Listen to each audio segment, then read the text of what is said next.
va? ¿Y a quién más? Hola Renata, que tampoco te había saludado. ¿Cómo te va? Bueno, no nos queda mucho por leer de Rousseau y nos quedan las mejores páginas. Así que rápidamente veamos qué voluntarias y voluntarios para leer tenemos hoy. ¿Quiénes se ofrecen para leer hoy? Por lo menos 3 o 4 estaría bueno. Si hubiera 3 o 4 voluntarias, voluntarios, estaría bueno. Mica quiere leer. ¿Cómo? Mica. ¿Sí? Pero ¿y por qué esa comunicación me llega a través suyo y no a través de Mica? Me contó que anda con muchas ganas de leer en ¿Ah, filosofía. sí? ¿Y por qué no comenzamos contigo, Bianca, leyendo? ¿Eh? No, no. Por favor, no Yo nos leí la prives última de vez. ser. ¿Eh? Yo leí una vez que Mica. Vamos, Bianca, vamos. Todos sabemos que queremos, vamos. Sí, sos vos, Bianca, la que quiere, dale, lee. Parece que... Es que puedo llegar a. Estoy esperando a alguien en mi casa y puede llegar que. ¡Ah, qué lindo! No, un paquete de Mercado Libre. Ah, bueno, no me peino nada entonces. Está bien. No, pues sonó así cuando dijiste estoy esperando a alguien y tal vez interrumpa mi lectura. No. Bueno, no sé, Yo puedo leer Fer si querés. perfecto, ahí tenemos Segunda igual. Si alguien se ofrece segunda. antes que yo, mejor. Monse va a ser la segunda. ¿Quién va a ser la o el primero también? ¿Por qué no? Algún joven que son tan tímidos en este curso. Si querés puedo leer yo, Fer. También Yamila puede leer, ya tenemos 2. ¿Y vos qué querés ser? ¿Primera? Me da lo mismo. Perfecto, sos primera entonces. Sin duda. Bueno. Sin duda que sos primera entonces.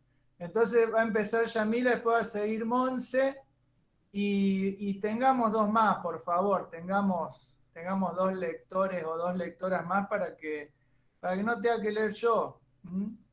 Yo hablo mucho. Mira, a ver si... Ah, no estaba compartiendo. Perdón. A ver, acá está. ¿Se ve, Yami? Sí, se ve bien. Bueno, yo les voy a pedir, Yami, Monse, como la clase pasada, 2 o 3 párrafos a cada una. Acá me parece que ha llegado un lector. Me parece que ha llegado un hombre que lee. Ese sí que lee bien. Ese sí que lee. ¿Estás hablando de mí, profe? Sí, estaba hablando de ti. Te saludo primero, te digo buenos días, porque Bueno. no es cuestión. Bueno. Bueno, va a leer primero Yami, 2 o 3 párrafos, 3. Va a leer después Monse. Va a leer después Blas, 2 o 3 párrafos, y va a leer después vos, Farid. Bueno, perfecto. Y después, si hay Profe, tiempo, van a leer Bianca y Mica. ¿en dónde están esos párrafos? Perdón, así lo busco en el coso. Estamos, mira, está buena tu pregunta. Estamos empezando desde lo que es la página 35 del PDF. Estamos empezando en la página 35 del PDF. Gracias. Bueno, ¿vamos, Yami? Dale, dale, dale. Perfecto. Ahí se me escucha bien. Sí, joven. Sí. Mientras los hombres se contentaron con sus rústicas cabañas, mientras se limitaron a coser sus vestidos de pieles con espinas vegetales o de pescado, a adornarse con plumas y conchas, a pintarse el cuerpo de distintos colores, a perfeccionar y embellecer sus arcos y flechas, a tallar con piedras cortantes canoas de pescadores o rudimentarios instrumentos de música. En una palabra, mientras solo se aplicaron a trabajos que uno solo podía hacer y a las artes que no requerían el concurso de varias manos, vivieron libres, sanos, buenos y felices en la medida en que podían serlo por su naturaleza, y siguieron disfrutando de las dulzuras de un trato independiente. Pero desde el instante en el que mi hombre tuvo la necesidad de la ayuda del otro, desde que se advirtió que era útil a uno solo poseer provisiones por dos, la igualdad desapareció. Se introdujo la propiedad, el trabajo fue necesario y los bosques inmensos se trocaron en rientes campiñas que fue necesario regar con el sudor de los hombres y en las cuales vióse bien pronto germinar y crecer con las cosechas de la esclavitud y la miseria. Perfecto. No perfecto lo que pasó, ¿no? Que es un garrón lo que está contando, pero está perfecto como leíste. Dale, un cacho más. ¿Sigo? Sí. La metalurgia y la agricultura fueron las dos artes cuyo desenvolvimiento produjo esta gran revolución. Para el poeta son el oro y la plata, más para el filósofo son el hierro y el trigo los que han civilizado a los hombres y perdido al género humano. Uno y otro eran desconocidos de los salvajes de América, por lo cual han permanecido siempre los mismos. Y los demás pueblos parece que siguieron bárbaros mientras no practicaron más que una sola de estas artes. Precisamente, una de las mejores razones quizá de Europa haya sido, sino más pronto, mejor y más constantemente ordenada que las otras partes del mundo, es que al mismo tiempo es la más abundante en hierro y la más fértil en trigo. ¿Sigo? Sí, a ver, ahí está. Es difícil conjeturar de qué modo han llegado los hombres a conocer y a emplear el hierro, pues no es de creer que hayan imaginado por sí mismos extraer la materia de la mina y darle las preparaciones necesarias para su fusión antes de saber lo que resultaría. Por otra parte, no puede atribuirse este descubrimiento a un incendio casual, puesto que las minas se forman en lugares áridos y desprovistos de árboles y plantas, de suerte que parece que la naturaleza ha tomado sus precauciones para ocultarnos el fatal secreto. Solo queda la extraordinaria circunstancia de que un volcán, vomitando materias metálicas en fusión, haya sugerido a los espectadores la idea de imitar esta operación de la naturaleza. Pero es necesario suponer que mucho valor y previsión para emprender un trabajo tan penoso y calcular desde mucho antes las ventajas que podían obtenerse. Y esto solo es admisible en espíritus más cultivados, que lo debería estar el de los espectadores. Fíjense, jóvenes, ¿qué han visto hasta ahí? La podría hacer seguir un poco más a Yami, pero no quiero alejarme tanto de ese primer párrafo que leyó ella. ¿Qué nos muestra hasta ahí el autor?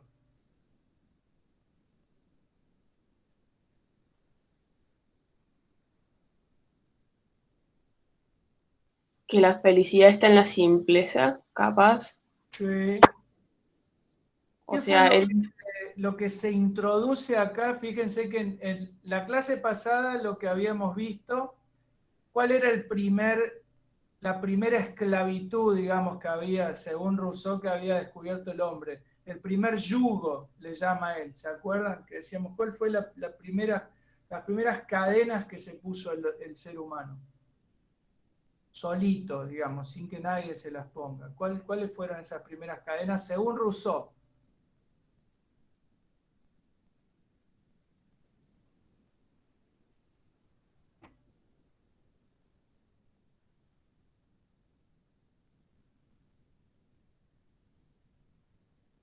Las comodidades. La clase pasada vimos que él muestra, o él opina, digamos, que cuando nosotros descubrimos las comodidades y las convertimos en necesidades, empezamos a ser un poquito menos libres. Nos encadenamos a eso, a creer que necesitamos cosas que no necesitamos. Por eso está muy bien esto que dijo Yami. Abandonamos la simpleza. Y ahora, ¿qué es lo que nos muestra en este primer párrafo? ¿Qué es lo que hace que desaparezca la igualdad? ¿Qué descubrimiento, digamos? La aparición del trabajo cooperativo Sí, pero y de ¿qué aparece primero? Que acá él lo pone como, cuando el tipo descubrió esto, que podía poseer más de lo que ya poseía, tipo, es lo que dice ahí, que podía poseer lo que poseen dos hombres, creo que dice en un momento. exacto. ¿Cómo se llama en economía eso? ¿Saben cómo le llaman en economía eso? El ¿A qué excedente. cosa? A tener, a que uno tenga provisiones para dos o más, digamos. Eso se llama el excedente, ¿no? Y lo que nos muestra Rousseau, casi como si fuera una película, es que ahí cuando alguien descubrió que podía tener para dos, se inventa el trabajo. ¿Por qué? Porque ahí es cuando ese que tiene provisiones para dos te dice, hola, me llamo Fernando Svetko, hola, me llamo Simón Garraza. Bueno, Simón, yo tengo mercaderías para dos personas. ¿Vos qué me das? Y Simón me dice, no tengo nada. ¿Qué es lo que pueden ofrecer a cambio los que no tienen mercaderías para ofrecer? Mano de Perdón, obra. profe, no sé si soy solo yo, pero se ve toda la pantalla en negro. Ah, sí, porque yo cambié de ventana. Ah, Perdón. está bien, está bien. Ahí puse el texto, ¿sí? Sí, ahí se ve. Ahí se ve el texto. Bueno, eh, cuando yo no tengo para ofrecer otra mercancía a cambio de las mercancías que tiene el otro, ¿cuál es la única mercancía que puedo ofrecer? La mano de obra. Exacto, exacto, Y ahí se genera entonces la esclavitud, dice ahí en una parte. exacto. Ofrezco mi propio cuerpo, ¿no? Ofrezco mi propio cuerpo. Por eso también, fíjense que hay toda una, esto es una digresión que en todo caso podemos retomar más adelante, pero hay toda una rama del feminismo, por ejemplo, que condena la prostitución como un modo de explotación, y hay otra rama del feminismo que más que condenarlo pretende que se regule, porque lo consideran un trabajo y consideran que eso de intercambiar el propio cuerpo a cambio de dinero es lo que hacen todos los trabajadores, ¿no? Por supuesto que también hay algo de provocación ahí y hay algo para pensar con cierta complejidad, pero en el fondo están diciendo, cuando uno da, como dijo recién Joaquín, como dijo recién Simón, su mano de obra, su trabajo, ¿no? Lo que está dando es su propio tiempo. Y nuestro cuerpo está hecho de eso, digamos. Tiempo de vida, energía, agotamiento, cansancio, horas de sueño, horas de esparcimiento y horas de trabajo, ¿no? Entonces, ahí, dice Rousseau, cuando alguien descubrió que tenía para dos, sonamos, inventó el trabajo. El trabajo aparece acá casi como una maldición bíblica. En la Biblia también aparece como una maldición bíblica, ¿no? ¿Qué pasa cuando Dios expulsa a Adán y Eva del paraíso? ¿Cuál es una de las maldiciones que les echa por haber comido la manzanita?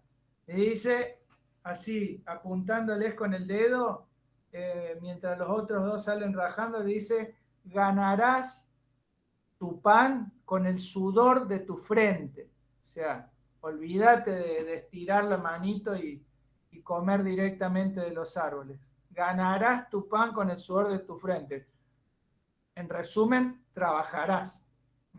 Una maldición bíblica. Ser expulsado del paraíso significa tener que trabajar. Así de corto. Bueno, Fíjense que las dos que toma Rousseau acá son las dos que tomaron los trabajadores del mundo unidos como emblema. La agricultura y la metalurgia. Si ustedes se fijan en lo que era la vieja bandera de la Unión Soviética, ¿qué había en esa bandera? Una hoz, que es como una especie de cuchilla curva que se usaba para cegar con ese los yuyos de los campos, para cortar, para cosechar, digamos, y un martillo, que es la herramienta con la que los primeros herreros hacían las primeras espadas y con la que nace la metalurgia, digamos. La hoz y el martillo, el emblema del trabajo, digamos. Habla un poco de la metalurgia y luego empieza a hablar de la agricultura. Pero yo quiero que pasemos relativamente rápido ahí, Monse. No quiero que nos detengamos tanto en ese párrafo, sí te pido que lo leas, pero va a ser más importante que lleguemos. Yo te voy a pedir, Monse, que leas uno cortito. Son 2 párrafos largos y 2 cortititos, pero quiero que lleguemos a ese cuarto. ¿Puede ser? Desde donde dice en cuanto a la agricultura, desde ahí. Sí, Pi. En cuanto a la agricultura, el principio fue conocido mucho antes de que se estableciera la práctica, pues no es probable que los hombres, siempre preocupados en sacar de los árboles y las plantas su subsistencia, hayan tardado mucho tiempo en advertir los caminos que sigue la naturaleza para la generación de los vegetales. Pero su industria no se inclinó probablemente hasta muy tarde de este lado. Bien porque los árboles que con la caza y la pesca proveían a su alimento no necesitaban sus cuidados, sea por desconocer el uso del trigo, sea por falta de instrumentos para cultivarlo, bien por falta de previsión para las necesidades futuras, sea en fin por no haber medios para impedir a los demás que se apoderaran del fruto de su trabajo. Cuando ya fueron más industriosos, es de presumir que empezaron con piedras afiladas y palos puntiagudos a cultivar algunas legumbres o raíces alrededor de sus cabañas, mucho antes de saber trabajar el trigo y tener los instrumentos necesarios para el cultivo en grande, sin contar cosa primero para obtener mucho después, previsión grandemente extraña al espíritu salvaje, que como antes he dicho, tiene bastante con pensar por la mañana en sus necesidades de la tarde. La invención de las otras artes fue por tanto necesaria para forzar al género humano a dedicarse a la agricultura. En cuanto hubo necesidad de hombres para fundir y forjar el hierro, fueron necesarios otros que los alimentaran. Cuanto mayor fue el número de obreros, menos manos hubo empleadas en proveer a la común subsistencia, sin haber por eso menos bocas que alimentar. Y como unos necesitaron alimentos en cambio de su hierro, los otros descubrieron, en fin, el secreto de emplear el hierro para multiplicar los alimentos. De aquí nacieron por una parte el cultivo y la agricultura por otra. Por una parte el cultivo y la agricultura, por otra el arte de trabajar los metales y multiplicar sus usos. Del cultivo de las tierras resultó necesariamente su reparto, y de la propiedad, una vez reconocida, las primeras reglas de justicia, porque para dar a cada cual lo suyo, es necesario que cada uno pueda tener alguna cosa. Por otro lado, los hombres ya habían empezado a pensar en el porvenir, y como todos tenían algo que perder, no había ninguno que no tuviera que temer para sí la represalia de los daños que podía causar a otro.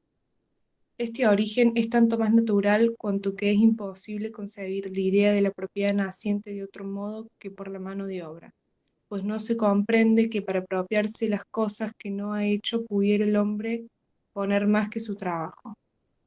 Es el trabajo únicamente el que, dando derecho al cultivador sobre el producto de la tierra que ha trabajado, le da consiguientemente ese mismo derecho sobre el sueldo, por lo menos hasta la cosecha, y así de año en año, lo que constituyendo una posesión continua, se transforma fácilmente en propiedad.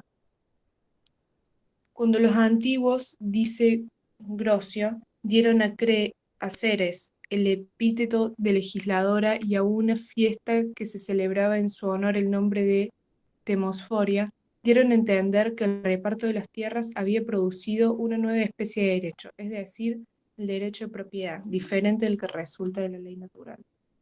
Espera, tenemos ahí porque puede haber cosas que quieran preguntar o puede haber cosas sobre que les generen dudas. Hasta acá. Ya dijimos algo acá con lo que leyó Yami sobre el descubrimiento de estas dos artes y empezó a hablar de cómo podría haber llegado a aparecer en la imaginación de los seres humanos el uso de los metales, de la fundición. Por eso pone como ejemplo los volcanes, que suelen fundir metales con sus erupciones, digamos. Y acá combina las dos, en lo que acaba de leer Monse, con el descubrimiento de la agricultura y la sofisticación también del uso de la metalurgia. Tengan en cuenta todo el tiempo, no hace falta que se lo repita yo, pero que es un tipo que está especulando. De todos modos, resulta bien interesante el modo en que él va narrando los acontecimientos, como para que uno le conceda a ver a dónde quiere llegar, señor Rousseau, con esto que usted nos está diciendo. ¿Qué encuentran? Me interesa, y la hice frenar solamente a Monse, porque me interesa saber si encuentran algo que haga falta aclarar, o algo que le genere duda, o algo que no hayan comprendido, o algo que crean que ahí merezca la pena profundizarlo.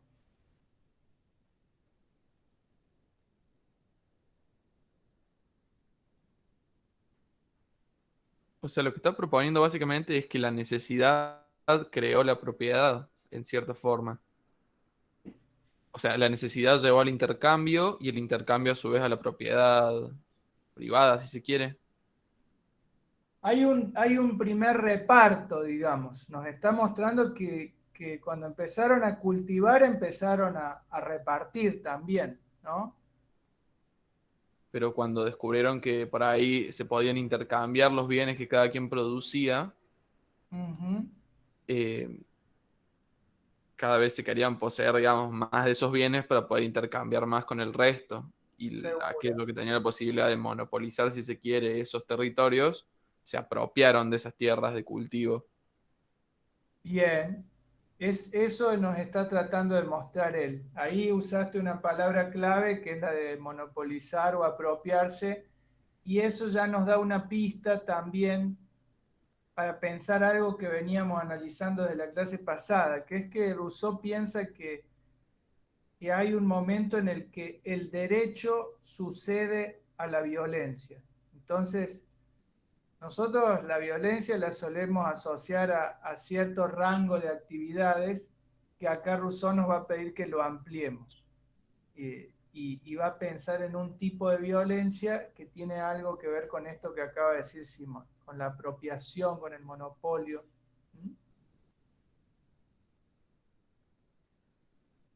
Acá habla ya de que estos que estaban acá ya cultivando y teniendo alguna tierra, dice, todos tenían algo que perder, ¿no?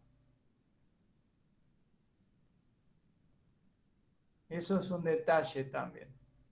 No, digo, les podía llegar a resultar un poco raro esto que dice al final, cuando habla de seres. Hugo Grocio es uno de los contractualistas de la época de Hobbes y de Spinoza, del siglo XVII. Es un jurista, de hecho, que pues se dedicó al derecho, a la filosofía del derecho y luego al derecho, y que también plantea la situación de un estado de naturaleza, el mismo experimento mental que se plantearon Hobbes y Rousseau, con algunas diferencias. Y acá cuando habla de Ceres, es la diosa griega de la agricultura, ¿no? Que aparece asociada efectivamente a la legislación, ¿no? Pero fíjense lo que dice. Se había producido una nueva especie de derecho, ¿no?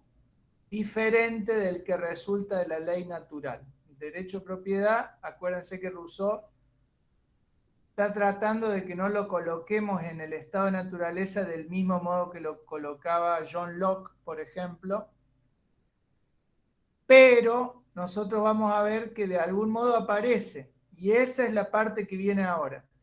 Yo les quiero pedir, Yo ya sé que vienen de química, que están probablemente cansadas y cansados porque es viernes, pero les quiero pedir una especialísima atención, una gran concentración en las 2 páginas que vienen ahora. Son solo 2 páginas y terminamos con este autor, pero quiero que presten mucha atención y que podamos terminar hoy con preguntas. Es muy probable que la discusión más profunda la tengamos que tener la clase que viene, pero quiero que aprovechen para leer ahora, digamos, porque si no, cuando termine la clase les voy a tener que decir, miren, esta segunda parte que va desde la página 30, acá donde estoy parado del PDF, desde la página 30 hasta la página 39, léanme para el viernes que viene. Prefiero que lo lean ahora para que no tengan que dedicarle tiempo a esta materia fuera de la hora de clase, pero eso lo van a manejar ustedes según cuánta atención y concentración puedan prestar ahora. ¿Te animás, Farid, a leer desde acá, desde donde estoy parado, donde dice en esta situación? Dale, Te agradezco mucho, joven. empezó. Sí, por favor. En esta situación, las cosas hubieran podido permanecer iguales si las aptitudes hubieran sido iguales.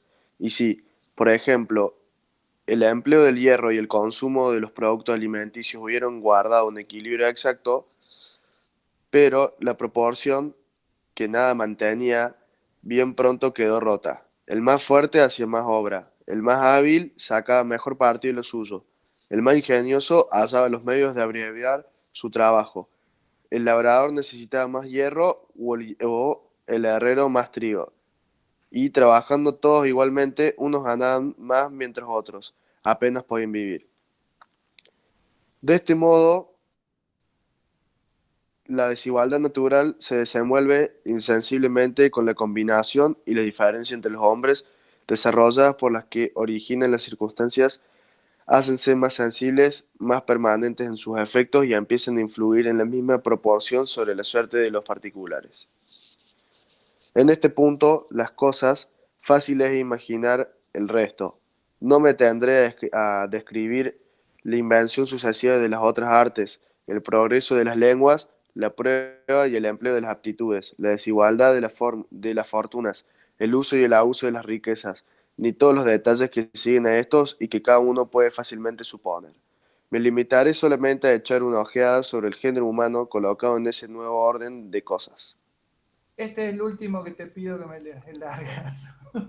Pero estás leyendo súper. Es el último párrafo que te pido. He aquí todas nuestras facultades desarrolladas, la memoria y la imaginación en juego, interesado el amor propio, la razón en actividad y el espíritu casi el término de la perfección de que es susceptible.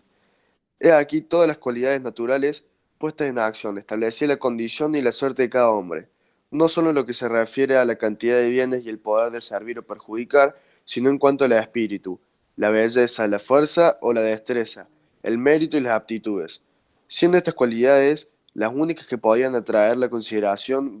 Bien pronto fue necesario o tenerlas o fingirlas. Fue preciso, por el propio interés, aparecer distinto de lo que en verdad se era.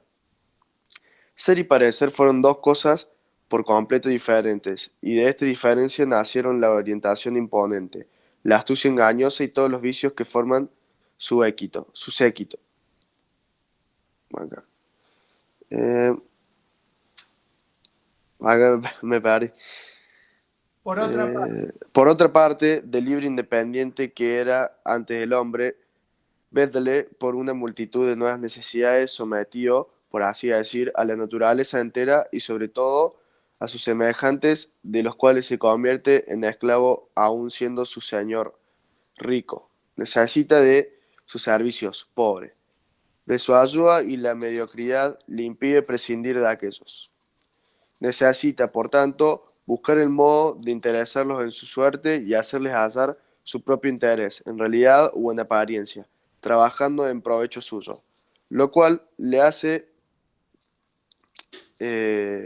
trapacero y artificioso con unos, imperioso y duro con otros, y le pone en la necesidad de engañar a todos aquellos que necesita cuando no puede hacerse temer de ellos y no encuentra ningún interés en servirlos últimamente. En fin, la voraz ambición, la pasión por aumentar su relativa fortuna, menos por una verdadera necesidad que para elevarse por encima de los demás, inspira a todos los hombres una negra inclinación a perjudicarse mutuamente, una secreta envidia, tanto más peligrosa cuanto que, para herir con más seguridad, toma con frecuencia la máscara de la benevolencia, en una palabra, de un lado, competencia y rivalidad, de otro, oposición de intereses, y siempre el oculto deseo de buscar su provecho a expensas de los demás. Todos estos males son el primer efecto de la propiedad y la inseparable comitiva de la desigualdad naciente. ¡Wow! Muchas gracias, joven. ¡Wow! ¿No? Lo que nos está presentando ya acá, Rousseau. ¿Cómo la ven, jóvenes? ¿Qué ven hasta acá? Tómense su tiempo para masticar. Fer, yo tengo una duda. Sí, por favor. ¿Qué es la palabra séquito? Y son los que te siguen, tus seguidores. Eso es tu séquito. Si vos tuvieras un séquito, tu séquito serían todos los que te siguen. Todas las personas que te siguen, que te atienden, que están pendientes de qué querés, de qué te gusta, de qué necesitas. Ese es el séquito. Bueno, gracias, Fer. Sí, aparecen algunas palabras recontra antiguas acá. Trapacero y artificioso. Eso es como alguien que... Engañoso. Exacto, que se presenta de un modo para conseguir algo, digamos. Está hablando mucho, fíjense que en toda esta parte está hablando mucho de todo lo que es ese doblez, digamos, ese fingimiento que constituye para Rousseau lo peor de la vida social, en donde nos presentamos de determinadas maneras solo para conseguir ciertos objetivos, digamos, y no porque verdaderamente nos interesa la suerte del resto. Él está ahí mostrándonos un ser humano que ya se está pareciendo mucho al de Hobbes, ¿o no? Esto que nos acaba de leer recién Farid. No tiene mucha diferencia con la naturaleza humana que nos había presentado Hobbes, ¿o sí?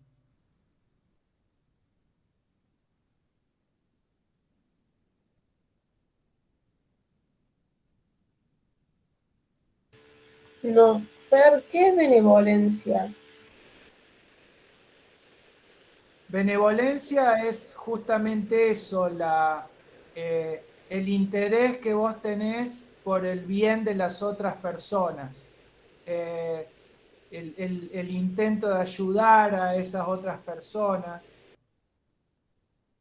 De hecho, muchas veces existieron sociedades de benevolencia que eran agrupaciones que generalmente fundaban las esposas de los hombres más ricos de una determinada sociedad y usaban esas sociedades para ayudar a hospitales, a escuelas, y bueno,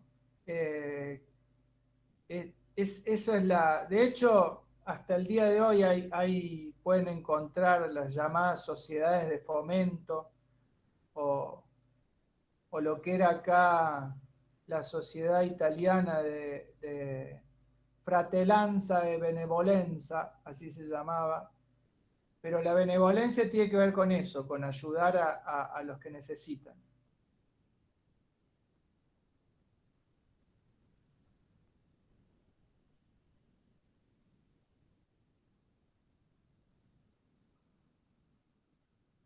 Bueno, miren, lo que les preguntaba recién, se los puedo también preguntar la clase que viene. La pregunta que yo les estaría haciendo acá es, ¿ustedes están encontrando acá la diferencia con Hobbes? Porque después del párrafo este que leyó Farid, uno tendría todo el derecho del mundo a decir, ¿cuál es la diferencia de este tipo con Hobbes? Si yo les preguntara a ustedes, acá, ¿Cuál es la diferencia con Hobbes? ¿Por qué lo leemos como un tipo diferente a Hobbes y nos acaba de presentar todo esto?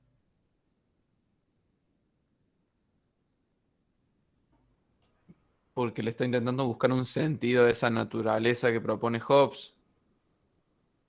Para mí es porque como que él busca el origen de esa naturaleza del intercambio, que es como una idea muy liberal, como que naturalmente el hombre busca intercambiar bienes o lo que sea, como esa idea del origen del intercambio como algo natural en el ser humano, y como que acá Rousseau como que está buscando explicar esa naturaleza o está suponiendo cómo cree que se generó. Me gusta esa respuesta, me gusta esa respuesta. No sé qué piensa el resto de tus compañeros, pero creo que estás enfocando bien ahí en larga vista. No sé si alguien más quiere decir algo más o continuamos leyendo.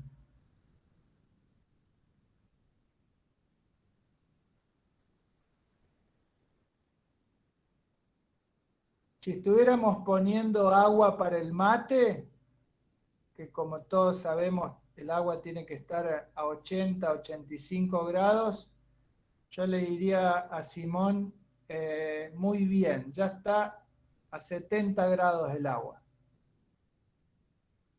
Pero bueno, necesito de todo el resto de ustedes para que lleguemos ahí a podernos tomar el mate de la comprensión de Rousseau. Si quieren, yo les leo hasta el final como para que, digamos, salgamos de acá y le podamos decir a nuestra mamá, a nuestro papá, a nuestra tía, a nuestro tío, a nuestra abuela, a nuestro abuelo, terminamos de leer Rousseau. Dame la comida. Y dejamos todas las preguntas y las cuestiones para la clase que viene. Si quieren hacemos eso, yo les leo hasta el final y discutimos la clase que viene, y si no, vamos frenando párrafo por párrafo. A ver, quiero hacer una votación a ver cuál de las dos vías quieren, pero me tienen que prender las cámaras, porque tienen que levantar la mano para la votación. ¿Cómo hacemos? Leo yo hasta el final, es opción 1, tienen que poner la mano así en la pantalla. Este dedo, solo este dedo, por favor, no me hagan cosas raras. Y si no, si quieren que vayamos párrafo por párrafo, nos vamos deteniendo así, este dedo. O elijan otros dos para que no tengamos problemas con los comisarios políticos que siempre andan dando vueltas. Miren, con estos dos así. A ver. Hasta ahora los que levantaron, oh, me encanta verles. Todo era para verles un rato la cara. Me encanta verles. Es una belleza. Es mucho más lindo así. Ahora me arrepiento de que hayamos hecho todas las clases leyendo así, porque hubiera sido como más, si hiciéramos todo debate y les vemos. A ver, todos levantan un solo dedito. Lucas me engaña porque está así, entonces, ¿el gordo vale o no vale, Lucas? No, ¿es el 1, opción 1? Bueno, Blas también, la Guada también, Bianca también, Mateo también, Mica también. La Monse puso ahí, es de diseño lo que puso la Monse, que se ve la manito sola, muy bien. Joaquín también, levanta solo el 1, Farid también es el 1. Renata, ¿cuál es tu opción? ¿Opción 1 o opción 2? La opción 1 también. Martina, opción 1. La Peque, ¿qué dice? Opción 1. Queda bueno ese gesto, se pueden ver. La Guada también es opción 1. La Yami también es opción 1. Qué vagonetas que son, me quieren hacer leer hasta el final. Bueno, lo vamos a hacer. Voy a leer hasta el final solo por este breve instante de felicidad que me han regalado, que se los agradezco porque me ha gustado verles los rostros y y vamos a ver si la clase que viene, miren, va a ser así. Y ahora que lo pienso está bueno.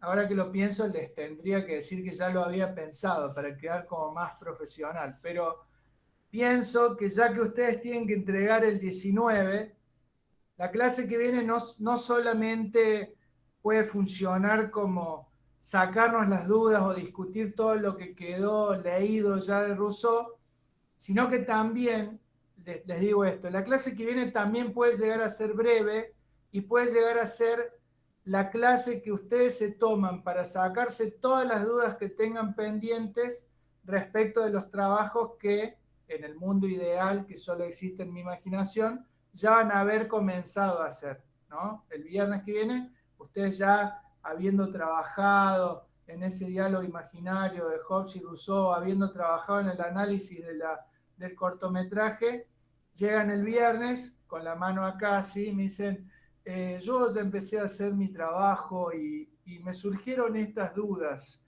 Estoy bastante avanzado, pero bueno, quiero ver si puedo profundizar en el uso de este concepto. Entonces yo digo, bueno, mira, podés hacer así, así. Lo usamos una clase para sacarse las dudas. Entonces sacan las dudas el viernes y el lunes me entregan. Lo tomamos así. Una clase puramente funcional, puramente pragmática. Ahora culminamos la lectura, entonces. Me gustaría si pudiera yo tener una opción de que veo el texto y veo los rostros de ustedes también. ¿Se puede o no se puede? Ah, sí, ya sé. Tengo una.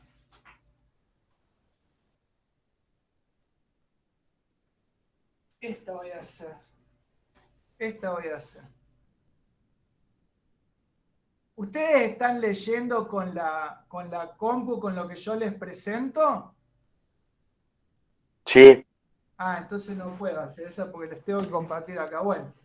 ¿Vos lo vas a leer en papel? Sí, no, pero voy a continuar desde acá. Así vamos leyendo, vamos al mismo tiempo.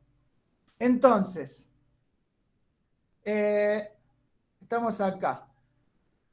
Antes de haberse inventado los signos representativos de las riquezas, estas no podían consistir sino en tierras y en ganado. A ver, nos está compartiendo. Ah, fuck.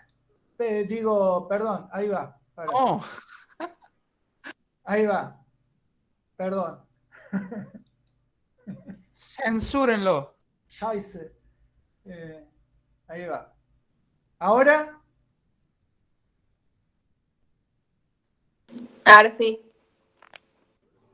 Antes de haberse inventado los signos representativos de las riquezas, estas no podían consistir sino en tierras y en ganados, únicos bienes efectivos que los hombres podían poseer.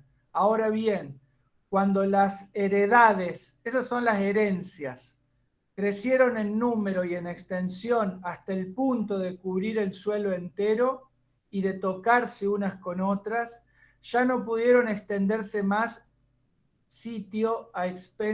ya no pudieron extenderse más, sino, debería decir ahí, sí, separado no, a expensas de las otras. Y los que no poseían ninguna porque la debilidad o la indolencia los habían impedido adquirirlas a tiempo, se vieron obligados a recibir o arrebatar de manos de los ricos su subsistencia. De aquí empezaron a nacer, según el carácter de cada uno, la dominación y la servidumbre, o la violencia y las rapiñas, el robo, digamos. Los ricos, por su parte, apenas conocieron el placer de dominar, rápidamente desdeñaron los demás, despreciaron, digamos, los demás placeres. Y sirviéndose de sus antiguos esclavos para someter a otros hombres a la servidumbre, no pensaron más que en subyugar y esclavizar a sus vecinos, semejantes a esos lobos hambrientos que, habiendo gustado una vez la carne humana, rechazan todo otro alimento y solo quieren devorar hombres. De este modo, haciendo los más poderosos de sus fuerzas o los más miserables de sus necesidades, una especie de derecho al bien ajeno, equivalente según ellos al de propiedad, la igualdad deshecha fue seguida por el más espantoso desorden. De este modo, las usurpaciones de los ricos, las depredaciones de los pobres, las pasiones desenfrenadas de todos, ahogando la piedad natural y la voz todavía débil de la justicia, hicieron a los hombres avaros, ambiciosos y malvados. Entre el derecho del más fuerte y el del primer ocupante alzábase un perpetuo conflicto que no se terminaba sino por combates y crímenes. La naciente sociedad cedió la plaza al más horrible estado de guerra, el género humano envilecido y desolado no pudiendo volver sobre sus pasos, ni renunciar a las desgraciadas adquisiciones que había hecho, y no trabajando sino en su vilipendio, sería como en su vilipendio sería en su contra, en su envilecimiento, en su corrupción, digamos. Por el abuso de las facultades que le honran, se puso a sí mismo en vísperas de su ruina. Ahí hay una cita de las Metamorfosis de Ovidio que diría algo así como: atónito ante este nuevo mal, ¿no? De cualquier modo miserable, effugere optat opes. Ahora quisiera huir, effugere, de lo que antes quería. No, ahora quisiera huir y lo que antes quería ahora lo odia, odit. Lo que antes quería ahora lo odia. O sea, esa comodidad, esa riqueza, todo eso que antes quería ahora lo odia. Quisiera poder huir, ¿no? Ahí está. Bueno, perdonen que es una traducción ahí medio cachuza. Después no, se fijan ustedes en Google si estaba más o menos bien. No es posible que los hombres, presten atención a esto, es lo último que leo, es muy importante esta parte.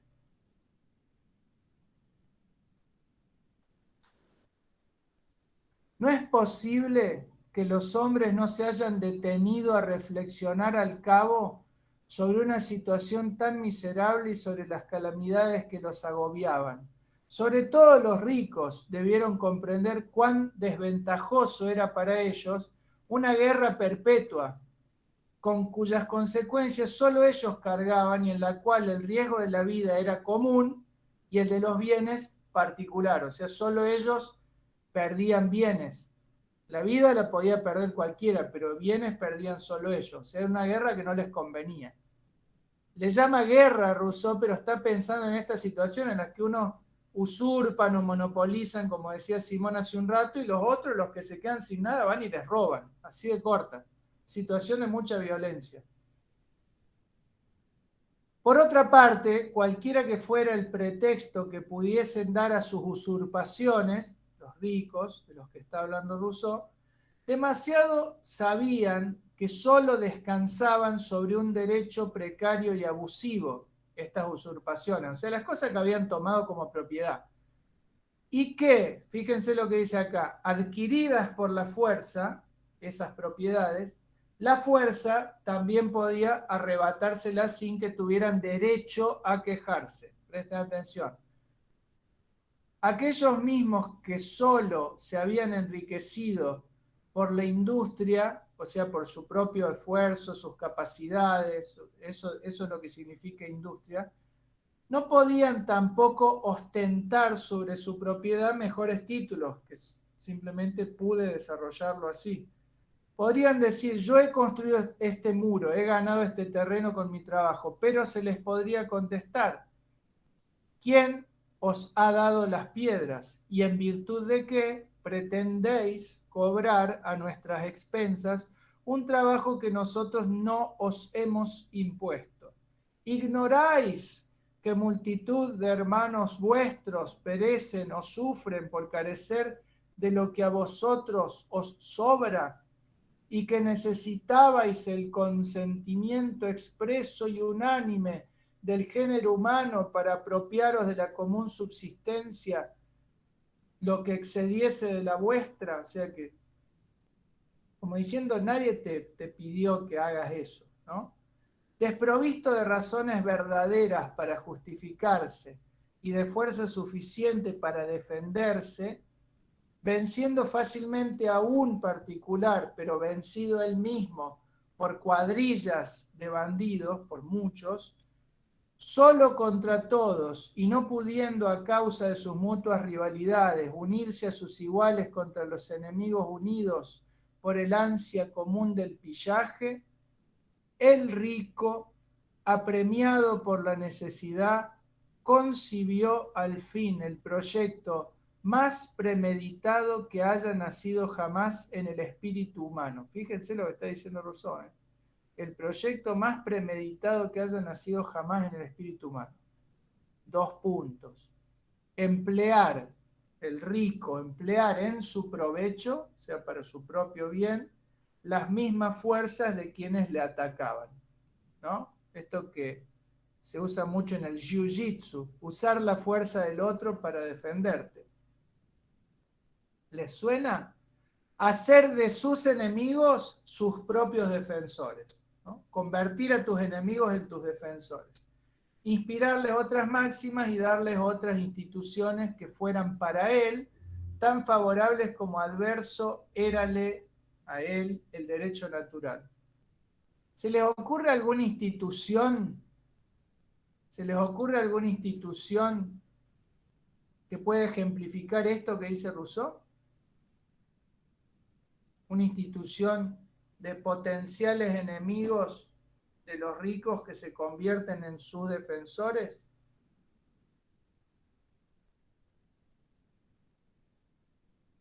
Gente que vive en El dinero, el salario. Pienso una institución, por eso les pregunto, ¿se les ocurre una institución o algún oficio, alguna profesión? Piensen que acá se habla de defensores, los que van a poner el cuerpo, los que van a constituir ahí como la muralla humana para proteger al rico de los que vienen a robarle. Y Los abogados o el Congreso. puede ser. Acá él dice, fíjense, solo contra todos y no pudiendo, a causa de sus mutuas rivalidades, o sea, la rivalidad de un rico con otro rico, unirse a sus iguales contra enemigos unidos por el ansia común del pillaje, el rico, apremiado por la necesidad, concibió al fin el proyecto más premeditado que haya nacido en el espíritu humano. Emplear en su provecho las mismas fuerzas de quienes les atacaban, fuerzas, hacer de sus enemigos sus defensores, inspirarles otras máximas y darles otras instituciones que fueran para él tan favorables como adverso érale el derecho natural. Fuerzas. ¿Cuáles son las fuerzas que protegen la propiedad? Fuerzas, piensen, El Estado se define y se defiende como el único que tiene el monopolio legítimo de la violencia física.